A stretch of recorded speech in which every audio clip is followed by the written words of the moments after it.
Japanese Prime Minister Fumio Kishida and Ukrainian President Volodymyr Zelenskyy signed a 10-year term security agreement on Thursday on the sidelines of the Group of Seven meeting in Italy. Zelenskyy announced on social networks and the Japanese government confirmed it. The agreement stipulates that Tokyo will provide Kyiv with $4.5 million in 2024 and continue to support the war-torn country for the next 10 years in security, defense, humanitarian aid and financing. In addition, Japan will assist Ukrainian reconstruction and recovery. For Japan, this type of agreement and support is a breakthrough. We see this and thank Japan for its unwavering solidarity with our country and people, and for its dedication to protecting life and international law, Zelenskyy said in a post. Ukraine and its Western supporters are at loggerheads over the speed and scale of fighter pilot training, with Kyiv pressing US and European partners to expand the program and allies countering that Ukrainian pilots aren't yet ready to start flying its incoming F-16 jets in large number. Ukrainian officials insist they have 30 pilots ready to start training on the aircraft and complain that there aren't enough spots available at training facilities in the US and Denmark. They argue that they urgently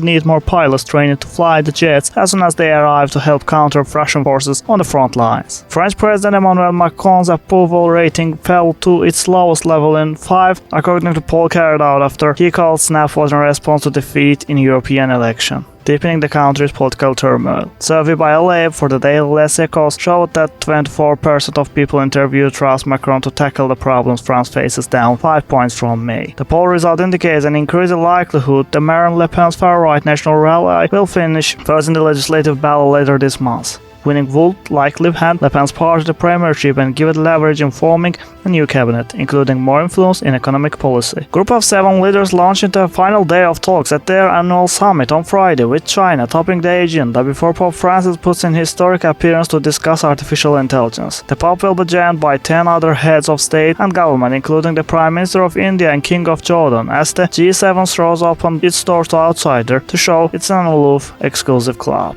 During first day of their meeting in southern Italy, the G7 nations agreed on deal to provide $50 billion of loans for Ukraine backed by interest from frozen Russian assets, hailing the accord as a powerful signal of Western resolve. Friday's talk will be dominated by concerns surrounding China's excess industrial capacity, which Western governments say is distorting local markets and its support for Russia's war effort. Russian President Volodymyr Putin announced the terms of negotiation with Ukraine. Also, Putin said this in a meeting with the leadership of the Minister of Foreign Affairs. According to him, the conditions of negotiations with Kyiv are as follows. Ukrainian troops must be completely withdrawn within administrative borders of Donetsk, Luhansk, Kherson and Zaporizhia regions. As soon as the actual withdrawal of Ukrainian troops begins and Kyiv announced plans to withdraw from NATO membership, Moscow will order a ceasefire and start negotiations. After the Russian army captured part of Kherson and Zaporizhia provinces, several countries declared their readiness to mediate, he said. According to Putin, Russia accepted the mediation of foreign leader who visited Moscow on March 5, 2022.